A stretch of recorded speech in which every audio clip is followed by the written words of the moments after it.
Merhaba arkadaşlar, kanalıma hoş geldiniz. Şimdi sizinle bu K tipli örmüş olduğum çantamızın tarifini paylaşacağım. Hep beraber örelim arkadaşlar. Çantamıza 125 gram K tip kullandım. Az bir ip gitti. Çok güzel bir çanta. Şöyle boyutlarını vereyim size. Çantamızın eni 22 santim oldu. Evet, uzunluğu da sık iğnelerini ördükten sonra sık iğneleriyle beraber 21 santim oldu. Evet, 21 santim. Evet, bu şekilde güzel bir çantamız oldu. Hem güzel hem kolay yapması. 1-2 sıradan oluşuyor modelimiz. 2 sırada bir tane yıldız modelimiz oluşuyor. Her sırada aynı modeli tekrarlıyoruz. Farklı hiçbir işlem yapmıyoruz. Her sırada döne döne aynı modeli uyguluyoruz. Bu şekilde çok kolay, çok basit bir çantamız. Modelimiz 4'ün katlarından oluşuyor. Eğer eninin daha uzun olmasını, enli olmasını istiyorsanız 4'ün katları sayısında zincirle başlayın. Ve bir tane dönüş için fazladan zincir çekin. Evet, bu şekilde güzel bir çantamız.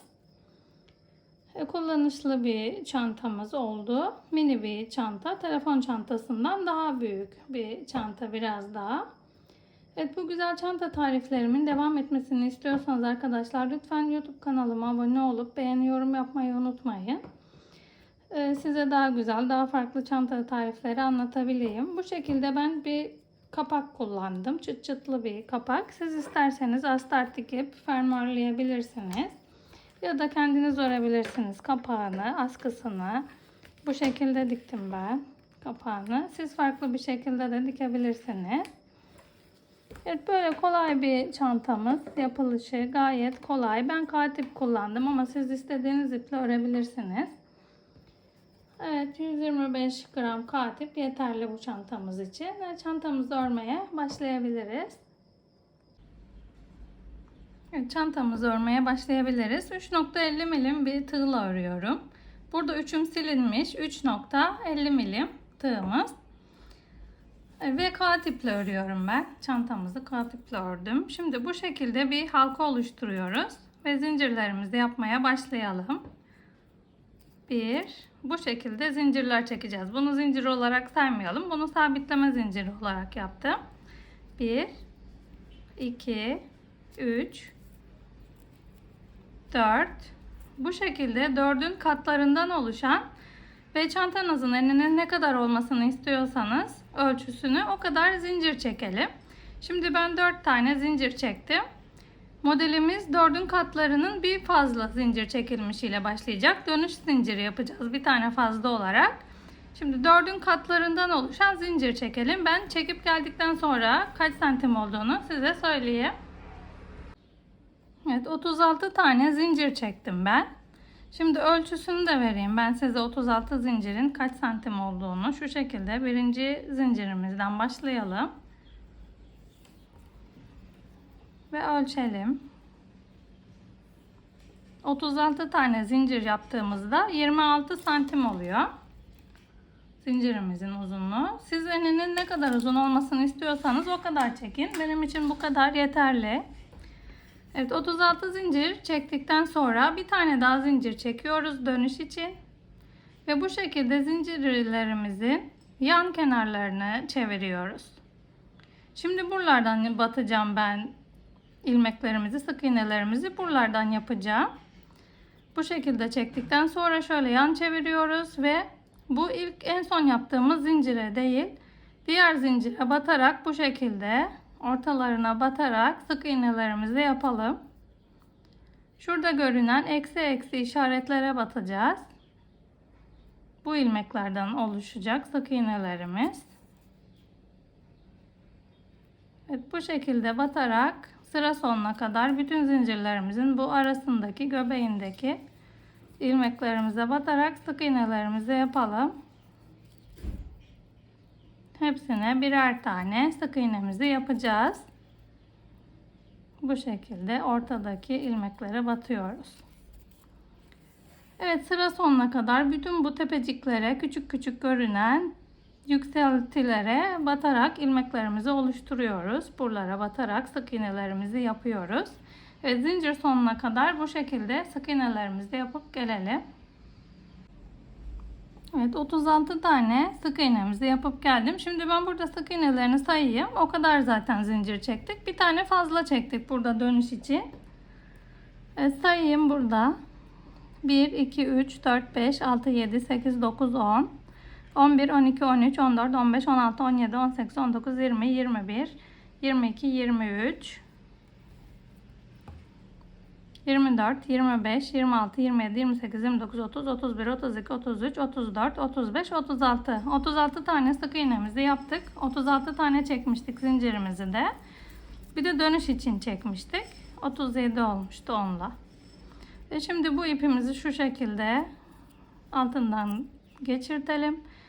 Ve burada sık iğnelerimizi battığımız yerin karşılarına denk gelen yerlere birer tane sık iğne yapacağız şimdi. Bu şekilde bütün zincirlerimizde, yani zincirimizin arka kenarları oluyor buralar. Bu şekilde sık iğnelerimizi yapalım yine. Bu kenarda da 36 tane sık iğnemiz olacak. Evet, bu şekilde hepsine iki kanadından batarak bu şekilde sık iğnelerimizi yapıyoruz. Zincirlerimizin tepesine. Evet. Sık iğnelerimizi yapalım sıra sonuna kadar. Bu ipimizi daha sonra burada içinden kaybedeceğiz. Sıramızın sonuna gelene kadar sık iğnelerimizi yapıp gelelim. Evet, sık iğnelerimizi yapıp geldim. Toplamda bütün zincirlerimizin etrafında 72 tane sık iğnemiz oldu. Bu köşede hiçbir işlem yapmamıştık. Direkt zincirlerimizin diğer kenarlarından batarak devam etmiştik. Hiçbir arttırmamız yok. Evet, 72 tane sık iğnemiz var. Şimdi burada. Şimdi sonuncu sık iğnemizi yaptıktan sonra burada birinci yapmış olduğumuz sık iğnemizin tepesinden batalım ve bir kaydırma yaparak sıramızı sabitliyoruz ve birinci sıramız bitmiş oldu zincirin üstündeki. Şimdi iki tane zincirimizi çekelim burada. Evet, iki zincir çektikten sonra tığımıza dolamıyoruz ve burada kaydırma yaptığımız ilmeğe, yani önümüzdeki sıranın birinci sık iğnesinin tepesi yine kaydırma yaptığımız aynı boşluğa batarak bir tane ilmek çıkaralım. Bu şekilde uzun bir ilmek çıkarıyoruz. Yani buraya ikili fıstık yapacağız bir tane ama kapatmayacağız. Bu şekilde tığımızdaki iki zincirimizden sonra oluşan ilmek ve şimdi geniş almış olduğumuz ilmekle iki tane ilmeğimiz oldu tığımızda. Ve tekrar tığımıza doluyoruz ve aynı boşluktan, aynı sık iğne tepesinden bu şekilde bir tane daha ilmek çıkarıyoruz. Geniş bir ilmek. 1, 2, 3, 4 tane ilmeğimiz oldu tığımızda. Şimdi tekrar dolayalım tığımıza. Ve önümüze gelen 1, 2 tane sık iğneyi atlıyoruz. Ve 3. sık iğneden bu şekilde tığımızı takarak bir tane daha geniş bir şekilde bir ilmek oluşturuyoruz. 1, 2, 3, 4, 5, 6 tane ilmeğimiz oldu tığımızda. Tekrar doluyoruz. Ve tekrar aynı şimdi batmış olduğumuz sık iğne boşluğundan bu şekilde bir ilmek daha çıkarıyoruz. Şimdi tığımızda 1, 2, 3, 4, 5, 6, 7, 8 tane ilmeğimiz oldu. Bu 8 tane ilmeğin hepsini bu şekilde bir seferde çıkarıyoruz tığımızdan. Ve bir zincirle bunları birleştiriyoruz. Sabitliyoruz buraya. Şimdi tekrar tığımıza dolayalım. Ve burada arada bırakmış olduğumuz iki tane sık iğne tepemiz vardı. Bu iki tane sık iğne tepemize bu şekilde arka taraftan batarak, arkadan batarak ikili trabzan yapacağız buna. 1, 2. İki seferde çıkarılan bir tane ikili trabzan yaptık. Tekrar doluyoruz tığımıza ve bundan sonraki alttaki yine biraz önce atlamış olduğumuz ikinci sık iğnemize de bu şekilde batarak bir ikili trabzan daha yapıyoruz. Şimdi burada tığımıza dolamayacağız. Tığımızın üstündeki ilmek 1 ve burada en son yapmış olduğumuz bu fıstığı oluşturduğumuz sık iğne boşluğuna tekrar batıyoruz. Bir ilmek çıkarıyoruz yine uzun. 1, 2. Tekrar doluyoruz. 3 oldu. Yine aynı boşluktan bir ilmek daha çıkarıyoruz. Tığımızda 4 tane ilmeğimiz var. 1, 2, 3, 4. Şimdi tığımızda tekrar dolayalım. 1, 2 tane sık iğnemizi atlıyoruz. 3. sık iğnemizden bu şekilde batarak bir tane daha ilmek alalım. Tekrar tığımıza dolayalım. Yine aynı yerden bir ilmek daha çıkarıyoruz. Tığımızda 1, 2, 3, 4, 5, 6, 7, 8 tane ilmeğimiz oldu. Bu 8 tane ilmeğimizin hepsini bu şekilde bir seferde tığımızdan çıkarıyoruz ve bir zincirle sabitliyoruz burayı. Evet, tığımıza doluyoruz yine ipimizi. Ve bu arada biraz önce atlamış olduğumuz 2 tane sık iğne vardı. O sık iğnelerimizi tığımızı bu şekilde arka taraftan dolaştırarak, batarak 2 tane ikili trabzan yapacağız bu sık iğnelerimizin tepesine. Bir tane ikili trabzanımızı yaptık. Diğer sık iğnemizin tepesine de bir tane daha ikili trabzanımızı yapıyoruz. Yani burada arada 2 tane atlamış olduğumuz sık iğnelerimize 1-2 tane trabzan yaptık. Burada da aynı yine 2 tane atlamış olduğumuz sık iğnemize 1-2 tane trabzan yapmıştık. Evet, bu şekilde modelimiz. Şimdi yine üstüne dolamayacağız. Buradaki fıstık, ikili fıstık yapmış olduğumuz yere aynı sık iğneye bu şekilde tığımızı geçirip bir ilmek alıyoruz. Üstüne doluyoruz. Tekrar aynı yere batarak bir ilmek daha alıyoruz. 4 tane ilmeğimiz oldu tığımızda. Tığımıza doluyoruz. Tekrar 1, 2, 3. sık iğnemizden yine bir ilmek alıyoruz. Tığımıza doluyoruz. Yine aynı sık iğne tepemizden bir ilmek daha çıkarıyoruz. Evet, buradaki 8 ilmeğimizi hepsini bir seferde bu şekilde çıkarıyoruz ve buraya bir zincir çekiyoruz.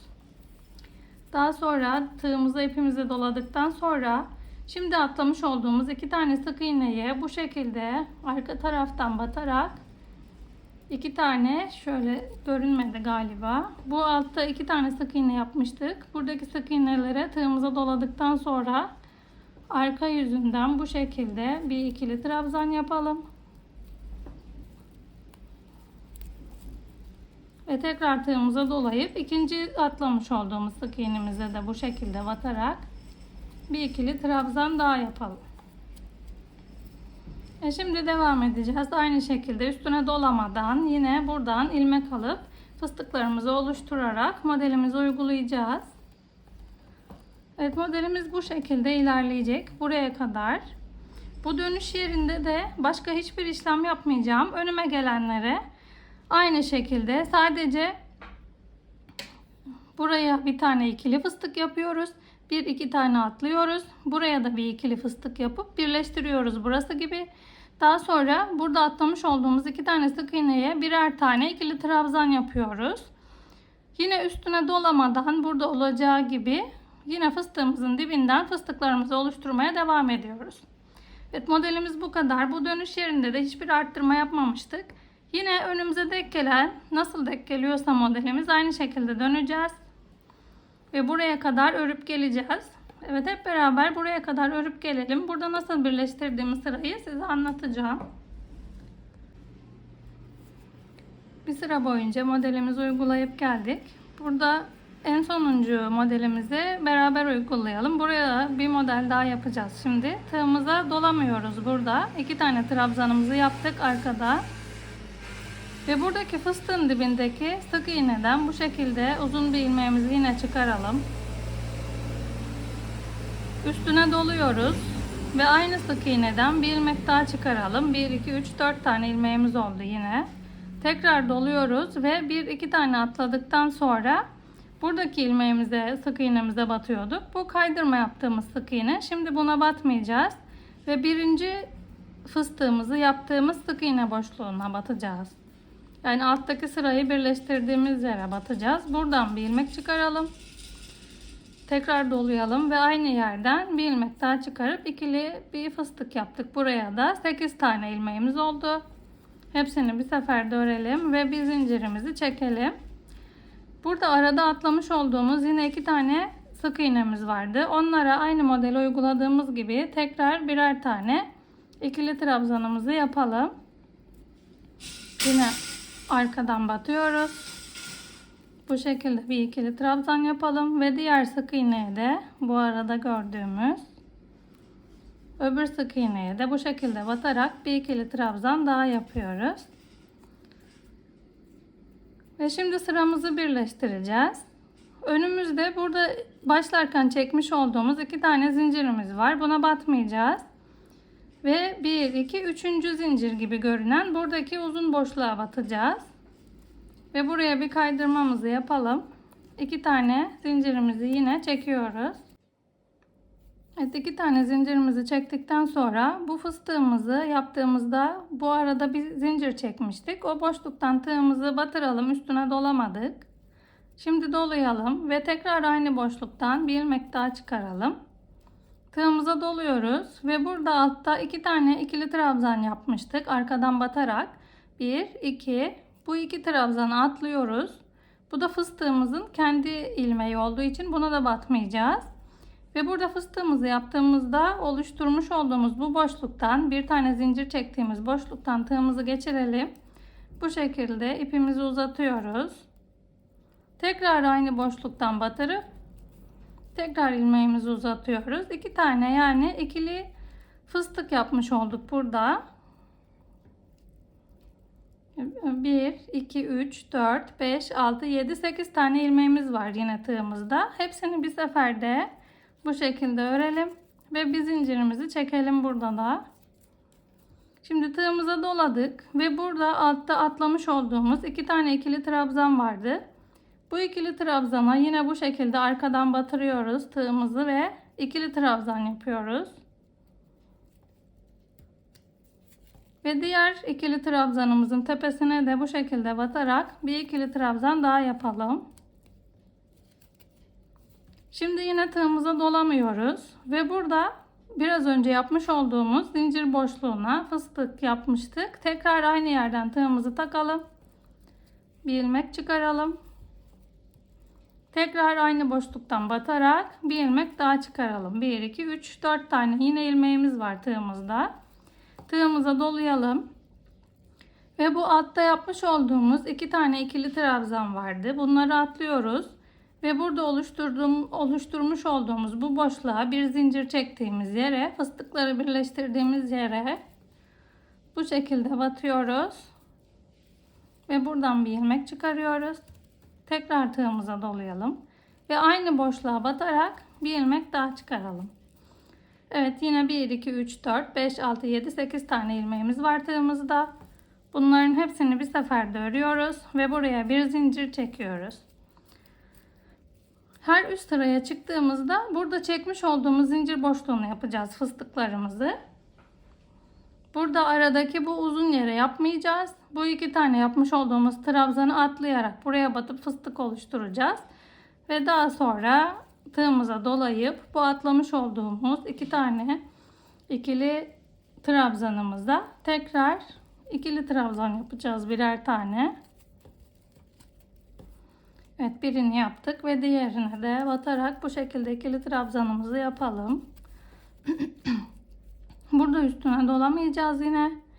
Direkt bu fıstığımızı oluşturduğumuz yere aynı boşluğa batarak bir ilmek çıkarıyoruz. Üstüne doluyoruz ve yine aynı yerden bir ilmek çıkarıyoruz. Tekrar üstüne doluyoruz ve altta yapmış olduğumuz 1-2 tane ikili trabzanımız vardı. Bunları atlıyoruz.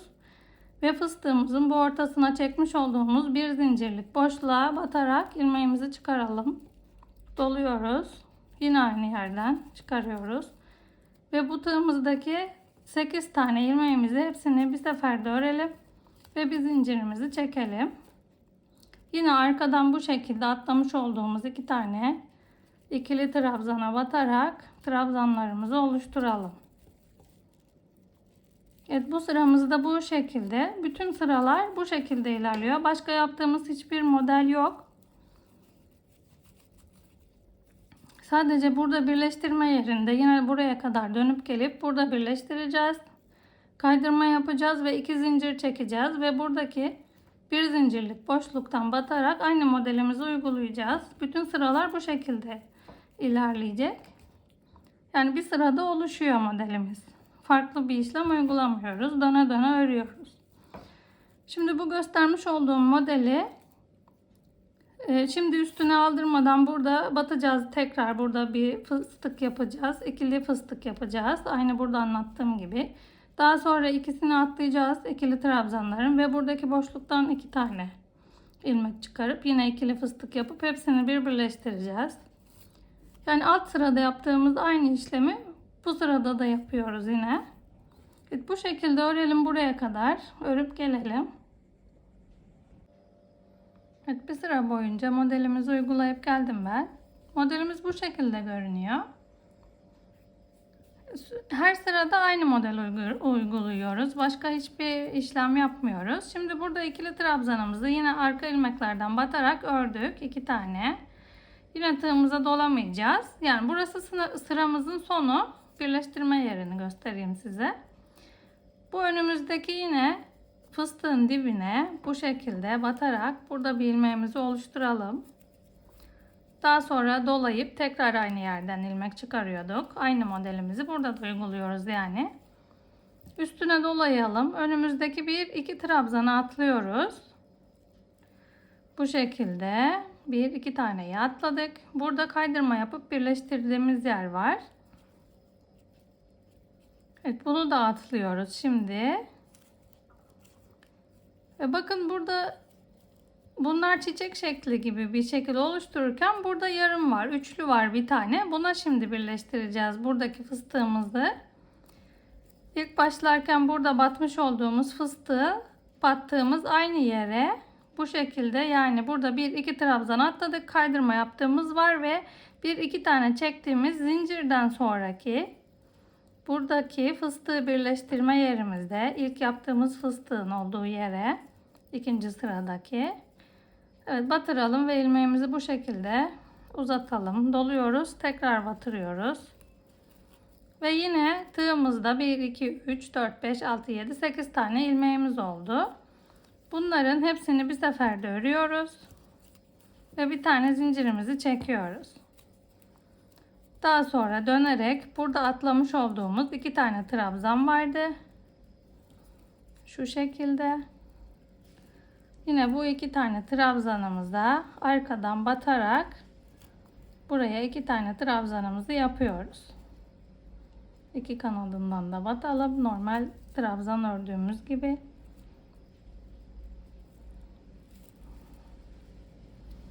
Evet, bir ikili trabzanımızı yapalım.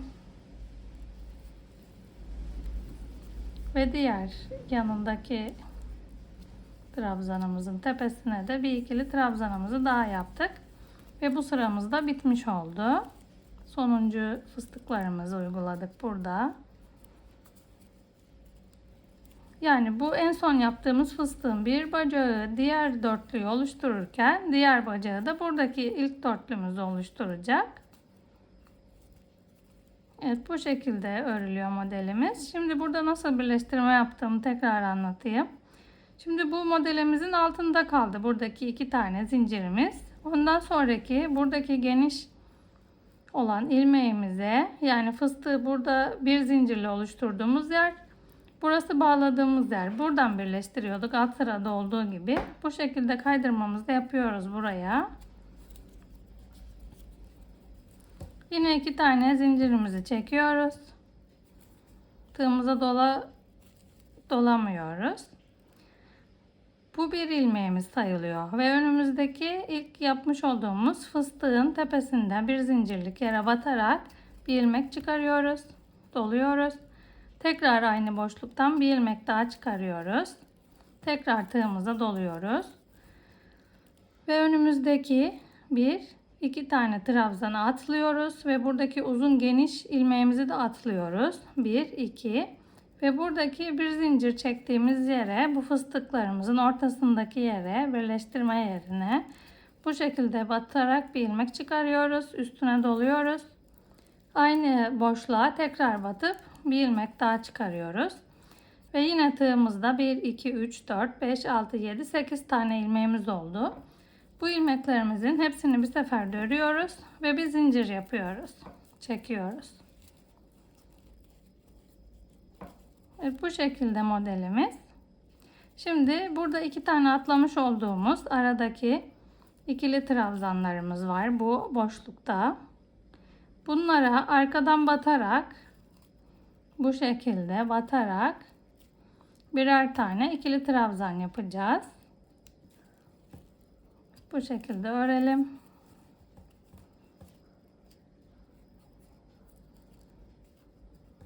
K-tip örmesi sert olduğu için biraz zor. Siz istediğiniz iple örebilirsiniz. Ben K-tip tercih ettim. Şimdi burada 2 tane ikili trabzanımızı yaptıktan sonra üstüne dolamıyoruz tığımızın. Alt sıralarda anlattığım gibi aynı modeli her sıra uygulayacağız. Farklı başka hiçbir işlem yok. Şimdi burada önümüzdeki en son yaptığımız fıstığı birleştirdiğimiz noktaya, bir zincirlik olan yere bu şekilde batarak bir ilmek çıkarıyoruz. Tekrar doluyoruz. Tekrar aynı yere batarak bir ilmek daha çıkarıyoruz. Şimdi tığımıza dolayalım. Ve buradaki çiçeğimizi oluşturan fıstığımızın birini yaptıktan sonra bu karşıya geçeceğiz. Buradaki birleştirme yerine, yani arada 1-2 tane trabzan atlamış oluyoruz. 1-2 trabzanı atlıyoruz ve buradaki zincir boşluğunda bir ilmek çıkarıyoruz. Ve buraya da yine ikili bir fıstığımızı yaptık. Yine 8 tane tığımızdaki ilmekler. Hepsini bir seferde çektik ve bir zincirimizi yaptık. Şimdi yine bu altta bırakmış olduğumuz 2 tane ikili trabzan vardı. Şimdi atlamış olduğumuz. Tekrar o trabzanlara bu şekilde batarak birer tane ikili trabzanımızı yapıyoruz.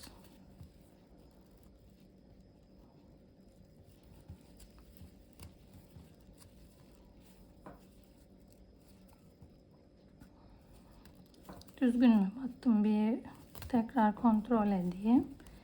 Birini yaptım.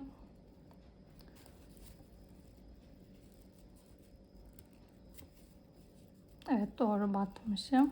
Diğerini de yaptım. Şimdi burada üstüne dolamayacağız ve tekrar şuradaki zincir boşluğuna, biraz önceki bu fıstığımızı yaptığımız buradaki zincir boşluğuna batacağız. Bir ilmek çıkaracağız. Üstüne dolayacağız. Tekrar aynı yerden bir ilmek çıkarıyoruz. Tekrar doluyoruz. Ve buradaki yapmış olduğumuz bir tane zincir boşluğuna bu aradaki ikili trabzanı atladıktan sonra batıp bir ilmek çıkarıyoruz. Tekrar aynı yere batıp bir ilmek daha çıkarıyoruz. Ve bunların hepsini bir seferde örüyoruz. Ve bir tane zincirimizi çekelim. Evet, modelimiz bu şekilde oluşuyor. Farklı hiçbir işlem yok. Her sırada aynı modeli uygulayacağız. Şimdi bu alttaki 2 tane ikili trabzana birer tane ikili trabzan yapacağız. Arkadan batarak tığımızla. Evet, bu şekilde modelimiz. Burası sıra başlangıcımız. Eğer siz karıştırırız diyorsanız bir yer belirleyici takabilirsiniz buraya. Burada şuna birleştiriyoruz. Döndükten sonra kaydırmamızı bu ilmeğe batarak yapıyoruz. Birinci fıstığımızı buraya kaydırma yaptıktan sonra 2 zincir çekiyoruz ve üstüne aldırmadan birinci fıstığımızı buradaki zincir boşluğundan başlayarak yapıyoruz. Ve bu en son yapacak olduğumuz buradaki fıstığımızı da buraya birleştireceğiz daha sonra. Dönüp geldikten sonra. Yani bir bacağını buraya yapıyoruz. Fıstığımızın buradaki bir zincir boşluğuna. Ve diğer bacağını da buradaki fıstığımıza yapıyoruz. Evet, ve fıstığımızı yapıp birleştirdikten sonra bu arada atlamış olduğumuz 2 tane ikili trabzana birer tane ikili trabzan yaptıktan sonra buraya kaydırmayla sıramızı birleştiriyoruz. Şu 2 zincirden sonraki yere. Ve daha sonra örmeye devam ediyoruz modelimizi. Bu kadar. Modelde anlatacağım başka bir yeri yok modelin. Bu şekilde aynı modeli uygulayarak döne döne öreceğiz. Yine buraya kadar geleceğiz şimdi. Burada biraz önce gösterdiğim gibi burayı birleştireceğiz burayla. Ve bu şekilde örüp çantamız istediğimiz boya gelene kadar bu şekilde döne döne öreceğiz. Tabi bu kayma yeri böyle bu şekilde ilerleyerek çantanın orta yerine doğru gelecek. Hep aynı hizada olmayacak. Böyle kayacak ama belli olmuyor birleştirme yerleri bittikten sonra. Evet, bu şekilde çantamız gördüğünüz gibi çukurlaştı. Ve bu modelimizi uygulayalım. 2 sırada bu çiçek şeklimiz oluşuyor ama aynı işlemi yapıyoruz. Farklı bir işlem yok. Hem burada hem burada bu şekilde kayarak birleştirme yerimiz devam edecek. Evet, istediğimiz boya ulaşana kadar örüp gelelim aynı modelimizi. Evet, ben çantamızın modelini döne döne bu şekilde istediğim boya ulaşana kadar örüp geldim. Kaç santim ördüğümü şimdi sizlere söyleyeyim. Çantamızın eni 22 santim oldu. Bu şekilde ördükten sonra 22 santim. Çantamızın yüksekliğini de şu şekilde 19 santim olana kadar ördüm. Şimdi 4 sırada sık iğne yapacağım bu sıradan sonra. Şimdi bu şekilde modellerimizi sizle beraber sayalım. Kaç sıra örmüşüm, kaç sıra yıldız modeli oluşmuş. Şimdi burada ek yerini beraber yapacağız sonuncu sıramızda. Evet, buradan sayıyoruz. İlk yaptığımız yıldız modelimiz ilk 2 sırası burasıydı. 1, 2, 3, 4, 5, 6, 7, 8, 9, 10, 11, 12, 13, 14. 14 tane bu şekilde yıldız modelimiz olacak. Buralarda da 14'er tane var. Evet, burada birleştirme yerini ben size hem tekrar anlatmış olayım hem de nasıl buraya eklediğimi göstereyim. Şimdi yine burada fıstık modellerimizi uyguladıktan sonra arkadan batarak 2 tane ikili trabzanımızı ördük ve üstüne dolamadan buradaki fıstığımızın ortasına denk gelen zincirden bir ilmek çıkarıyorduk. Doluyorduk ve tekrar aynı yerden bir ilmek daha çıkarıyoruz. Modelimiz bu şekildeydi. Şimdi tığımıza doluyoruz. Bu birleştirme yerinde. Burada önümüzdeki 2 tane trabzan boşluğunu atlıyoruz ve burada kaydırma yaptığımız yer var. Burayı da atlıyoruz ve önümüzde 1, 2, 3 taneden oluşan üçlü bir fıstığımız var. Bunu bir yıldıza dönüştürmemiz için buraya da bir fıstık yapmamız gerekiyor. Ek yerinde sadece böyle bir işlem yapıyoruz. Diğerlerini anlattığım gibi döne döne öreceğiz. Sadece eklerken bu şekilde yapacağız bütün ek yerlerini. Şimdi üstüne dolayalım ve buradaki üçlü fıstıklarımızın bu şekilde dörtlü olması için buraya batıyoruz burada birleştirirken. Yani burada 1-2 tane ilk başlangıçta çekmiş olduğumuz zincir bu fıstığımızın altında kalacak. Evet, bu şekilde tekrar aynı yere batıyoruz ve bir ikili fıstık yapıyoruz buraya da. Modelimiz bu şekildeydi. Tığımızda yine 8 tane ilmeğimiz var. 1, 2, 3, 4, 5, 6, 7, 8. Evet, bu 8 ilmeğimizi hepsini bir seferde örüyoruz ve bir zincir çekiyoruz. Modelimiz bu şekildeydi. Tekrar tığımıza dolayalım ve bu altta atlamış olduğumuz 2 tane ikili trabzan var burada. Bu ikili trabzanları arkadan batarak öreceğiz. Şimdi tığımıza dolayalım. Bu şekilde arkadan batacağız. Ve 2 tane ikili trabzanımızın üstüne burada yine birer tane ikili trabzanımızı yapıyoruz. Yanındaki ikili trabzana da batıyoruz bu şekilde. 1, 2 kez de çıkarılan ikili trabzanımızı yaptık. Bu şekilde içinde görünüyor arka tarafta. İkili trabzanımız. Şimdi birleştirme yerini gösteriyorum. Bu batmış olduğumuz fıstık yapmış olduğumuz yere 2 tane zincir çektikten sonra sıramıza başlarken burada fıstığımızın ilk ilmeği vardı. Zincir değil, buradaki ilk ilmek. Bu ilk ilmekten batarak kaydırmamızı yapıyoruz. Şimdi eğer bu modeli uygulayacak olsaydık, yüksekliğimiz daha devam ediyor olsaydı 2 zincir çekerek tekrar fıstığımızı oluşturmaya başlayacaktık. Buradan modelimizi uygulamaya devam edecektik. Ama ben bu kadar olmasını istediğim için yüksekliğin ağzına 4 sıra sık iğne örmeyi düşünüyorum. Onun için kaydırmamızı yaptıktan sonra bir tane zincir çekiyorum. Ve aynı boşluğa bu şekilde batarak bir tane sık iğne yapıyorum.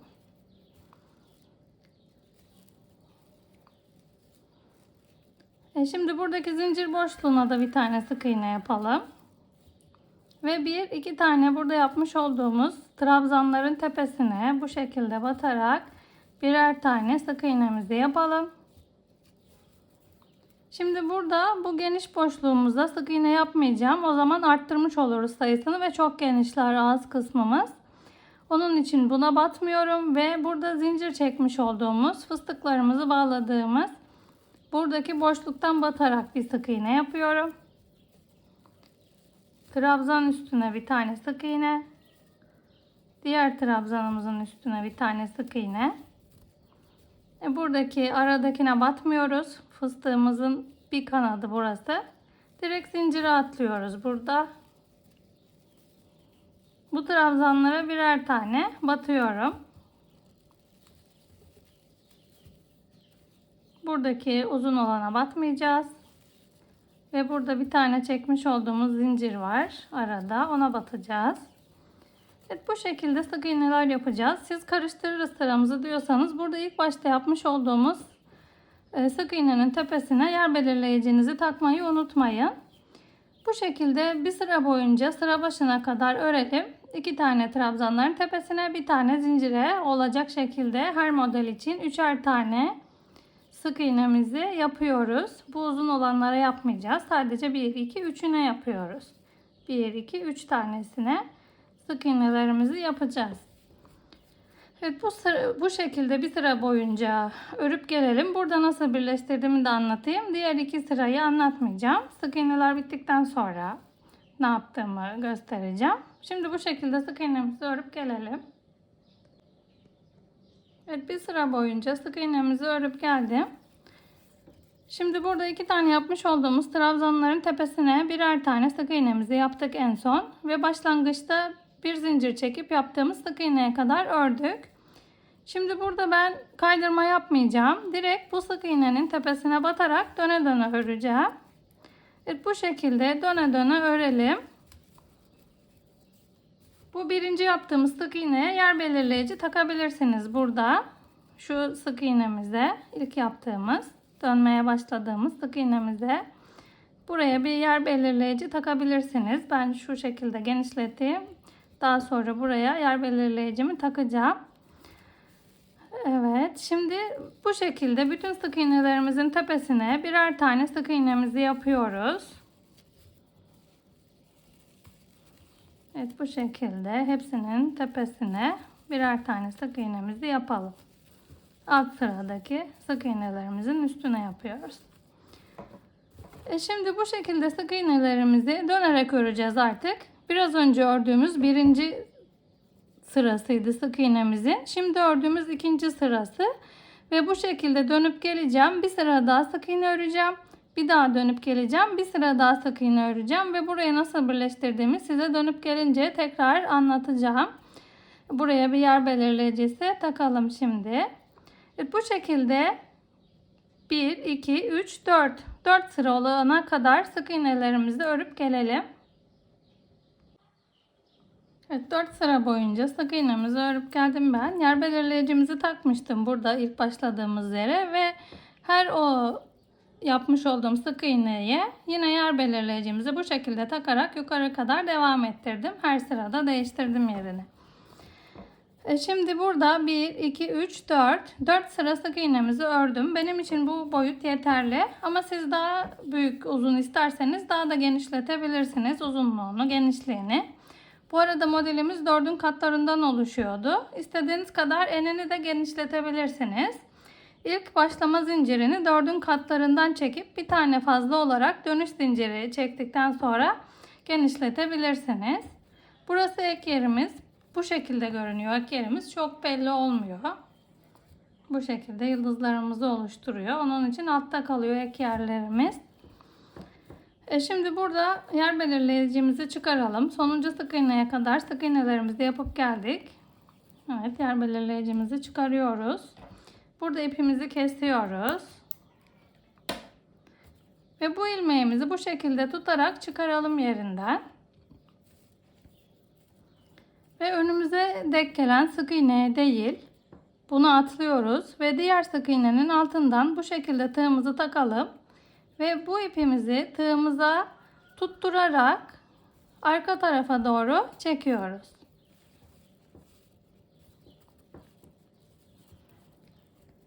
Şimdi şu şekilde ipimizi bu şekilde elimize alalım öne doğru. Çantamızın iç kısmını döndürelim. Ve burada en son yapmış olduğumuz sık iğneyi şu altındaki ilmekle beraber tığımıza takarak bu şekilde ilmeğimizi çektiğimiz yere, yine bu ipimizin olduğu yere, aynı yere geçiriyoruz ve bu ipimizi bu şekilde arka tarafa doğru çekiyoruz, çantanın içine doğru.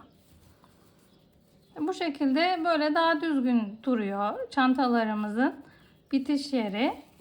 Aynı devamıymış gibi sık iğnelerin tepesi ve mesafe de daha az belli oluyor. Döne döne ördüğümüz için bir kat yukarıda burası. Bununla aynı seviyeye gelmiş gibi oluyor. Bu şekilde birleştirince daha düzgün bir görüntü oluyor. Evet, bu şekilde birleştiriyoruz. Şimdi bu ipimizi burada ilmeklerin içinden geçirerek herhangi bir yerlerden geçiriyoruz. Belirli bir yer sistem yok. Bu şekilde içinden geçirerek daha ince uçlu bir tığla yapıyorum ben bu işi. Daha kolay oluyor o zaman. Evet, bu şekilde sık iğnelerin içinden geçirerek iç yüzünde çantamızın bu ucumuzu kaybedip fazlalığını kesiyoruz. Çantamız bu şekilde örülüyor. Bitti şu an. Ben K-tiple ördüğüm çantaları ütülüyorum ve bunu da ütüleyeceğim. Ütüledikten sonra bu şekilde deri bir kapağım var benim. Bu kapağı dikmeyi düşünüyorum. Şimdi bakıyoruz ipimize. Diğer taraf. Evet, burası başlangıç bitiş yerimizdi. Onun için bu tarafı arkaya getireceğim diktiğimiz yere. Şimdi kapağımızı nasıl diktiğimi anlatayım size. Çantamızı ütüleyip geldim. Şimdi burada 1, 2, 3, 4. fıstık sırasıyla 1, 2, 3, 4. fıstık sıralarını ortalayalım. Ve bu fıstığın tam üstüne denk gelen sık iğneden iğnemizi şu şekilde geçirelim. Evet, daha sonra bu ipimiz 2 kat, bu arada ipimiz 2 kat dikiyorum ben. Bu ipimizin fazlalık yerini içe doğru çekip daha sonra kaybedelim. Şimdi bu birinci deliğimizden bu şekilde iğnemizi takalım.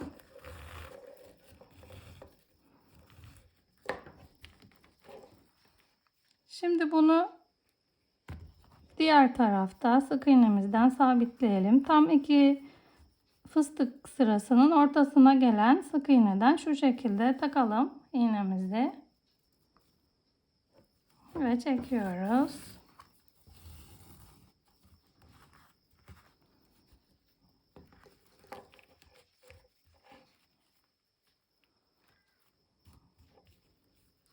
Bu arada burası tabii ki çantamızın bize doğru dönecek olan yeri kullanırken ve burası dönüş yaptığımız yer. Sıra geçişlerini yaptığımız sıra bu sıra. Burası bize doğru baksın, daha düzgün durar. Şimdi bu sık iğneden taktıktan sonra tekrar bu iplerimizi düzenleyelim. Eşit olsun, 2 kat olduğu için. Bu sıradaki delikten takıyoruz iğnemizi. Ön yüzüne çıkarıyoruz kapağımızın ipi. Evet, 2 uç eşit olsun. Bolluk kalmasın. Dikkat edelim. Sıkıştıralım arada. Şimdi bu çıkarmış olduğumuz ipimizi burada altta oluşan fıstığın şu şekilde tam üstüne denk gelen sık iğneden iğnemizi takalım. Bu şekilde dikme işlemini yapacağız. Şimdi sık iğnemizden taktık. Sıradaki delikten arka yöne doğru ipimizi geçirelim. Uçlarında, bu aralarda bolluk kalmasın. İpimizi çekiştirelim arada. 2 kat olunca. Evet, şimdi bu bir dahaki fıstıkların arasına denk gelen sık iğneden iğnemizi takalım. Ya çok önemli değil tam neresi olduğu. Nasıl daha düzgün duracaksa Şu sık iğnelerden şu şekilde yine takıyoruz. Burası başlangıç bitiş yaptığımız yer. Biraz sıkışık olmuş.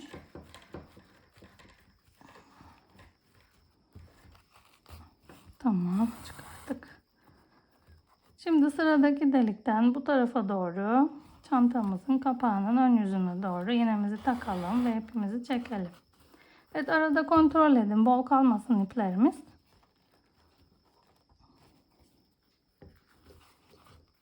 Şimdi tekrar sıradaki fıstıklarımızın üstüne denk gelen sık iğneden, şu ortasına denk gelen sık iğneden iğnemizi takıyoruz.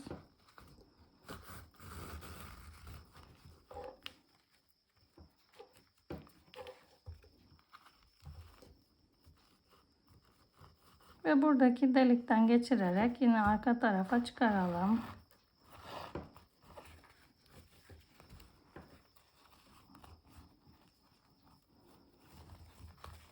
Şimdi yine iki fıstığın arasına denk gelen sık iğneden iğnemizi geçirelim. Şuradan takalım.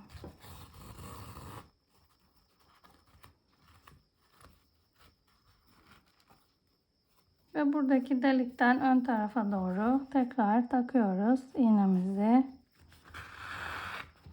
Buradaki ipimizi sıkıştırıyoruz yine.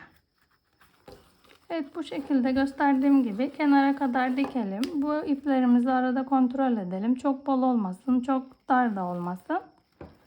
Düzenleyelim dikerken. Evet, şimdi buraya kadar gösterdiğim şekilde dikelim. Fıstıklarımızın tepesindeki sık iğnelerden batacağız. Daha sonra buradaki delikten arka yüze çıkacağız. Ve burada iki tane fıstıklarımızın olduğu yerin üstüne denk gelen sık iğneden ya bundan ya bundan fark etmiyor. İğnemizi takıp tekrar kapağımızın ön yüzünü çıkaracağız. Bu sıradaki delikten iğnemizi bu şekilde sona kadar dikip gelelim. Evet, bu şekilde dikişimiz bitti. Şimdi en son buradaki delikten taktık ve bu şekilde buradaki sık iğnemizin içinden geçirerek arka tarafa çekiyoruz. En son ipimizi burada keselim. Ve bu ipimizi içinden yürüterek kaybedeceğiz. Burada arka yüzünde bu aralardan geçirerek bunu kaybedeceğiz. Bu başlangıçtaki ipimizi de şu şekilde bir üstteki sık iğnenin altından şöyle içe doğru sık iğnenin ortasından tığımızı takalım. Ve bu ipimizi arkaya doğru çekelim. Çantanın iç yüzüne doğru. 2 kat, ikisini birden çekiyoruz.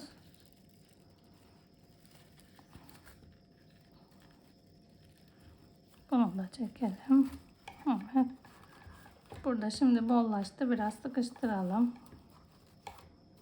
Evet, bu ipimizi de burada içinden yürüterek kaybediyoruz çantamızın içinde. Bu şekilde oldu dikişimiz. Burası bu şekilde göründü. Evet, ön yüzümüz de bu şekilde göründü. Şimdi düzenlemelerimizi yapalım. Düzeltelim kapağımızın derisini. Evet, bu şekilde göründü. 11 tane delik olduğu için burası yarım kaldı. Çok sorun değil o. Yani fıstıkların devamı gibi görünsün diye ben bu şekilde diktim. Ama siz farklı bir şekilde daha düzgün, daha iyi farklı dikişler de yapabilirsiniz istediğiniz gibi. Ya da farklı bir kapak kullanabilirsiniz. Evet, bu şekilde oldu kapağımız. Bu iplerimizi kaybedeceğiz. Şimdi ben bu iplerimizi kaybedeyim. Bu kapağımızdaki çıt çıtı da çantamıza sabitleyeyim bu şekilde. Bir askılarını geçireyim buraya ve çantanın bitmiş haliyle görüşelim. Evet, çantamız bitti. Bu şekilde kapağımızı diktik ve çıt çıtımızı buraya geçirdim. Ben astar dikmedim. Siz isterseniz dikebilirsiniz. Ya da fermuar yapabilirsiniz. Kapağı kendiniz örebilirsiniz. Evet, bu şekilde dikişimiz bu şekilde oldu. Kapağımız. Evet, deri bir askı taktım. Siz kendiniz de örebilirsiniz ya da farklı bir askı da kullanabilirsiniz.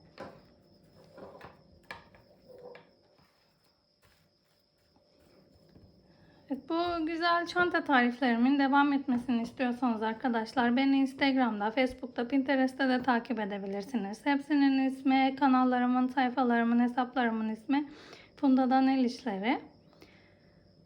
Evet, lütfen beğenilerinizi, yorumlarınızı yapmayı unutmayın arkadaşlar. Sevdiyseniz çantamı. Evet, daha farklı, daha değişik çanta modelleriyle karşınızda olmak dileğiyle. Yapacak olan herkese kolaylıklar dilerim.